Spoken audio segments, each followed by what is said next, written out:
안녕하세요. 좋은 글 읽어주는 여자 홍틴이에요. 지금 신문에 좋은 글을 발견해서 읽어드릴게요. 제목은 죽음과 죽어감.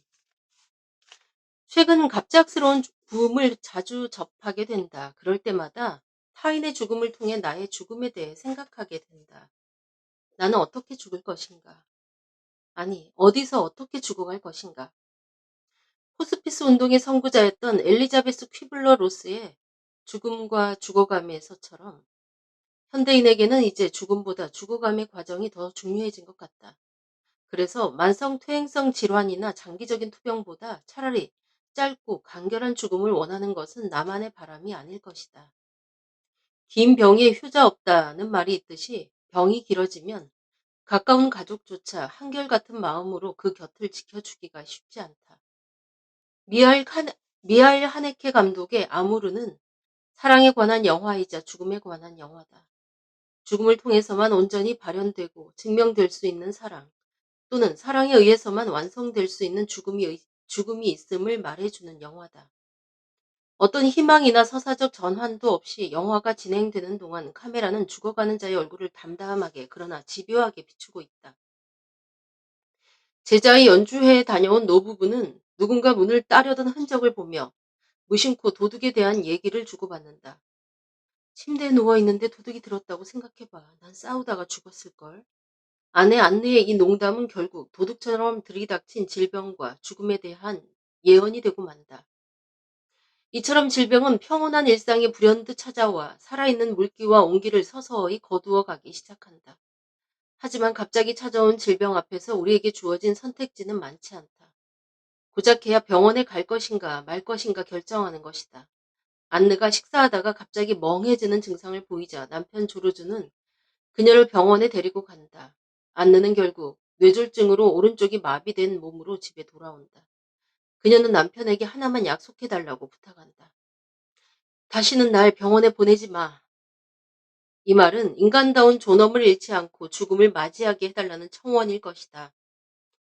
생명의 연장이나 통증의 완화를 위해 병원에서 일방적으로 이루어지는 처치에 자신을 더 이상 내맡기고 싶지 않다는 뜻이기도 하다.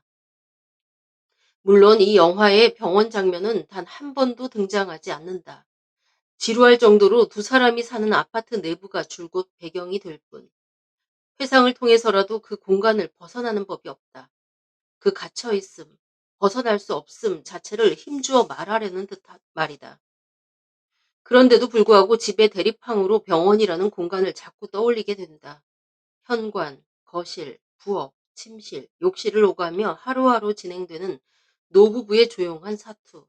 두 사람은 그야말로 죽음의 공동체가 돼 질병과의 무력한 싸움을 해나간다. 과연 존엄한 죽음이란 가능한 것일까? 우리는 존엄한 삶 못지않게 존엄한 죽음을 원한다. 하지만 질병은 그런 염원을 무참하게 만들어버린다. 점점 나빠지겠지. 그러다 끝이 나겠지. 라는 안내의 말처럼 죽어가는 과정이란 어떻게 손을 써볼 수도 없는 채 다가오는 죽음을 지켜보아야 하는 수동적 경험에 가깝다. 전동 휠체어를 다루는 법을 익히고 걷기 연습을 하고 발음 연습을 하고 노래를 따라 부르고 이런저런 재활의 노력을 해보지만 죽음은 결국 복도에 물이 흥건하게 차 들어오듯 도래하고 만다. 신음소리조차 낼 수 없는 지경이 될 때까지 죽음은 삶을 침식해 들어온다. 이때 죽음을 향해 내던져진 자의 고독은 누구도 대신해 줄 수가 없다. 안느가 더는 주체할 수 없는 신음소리를 내자 조르주는 괜찮아 괜찮아 내가 있잖아 라며 10살 때 캠프에 갔던 이야기를 들려준다.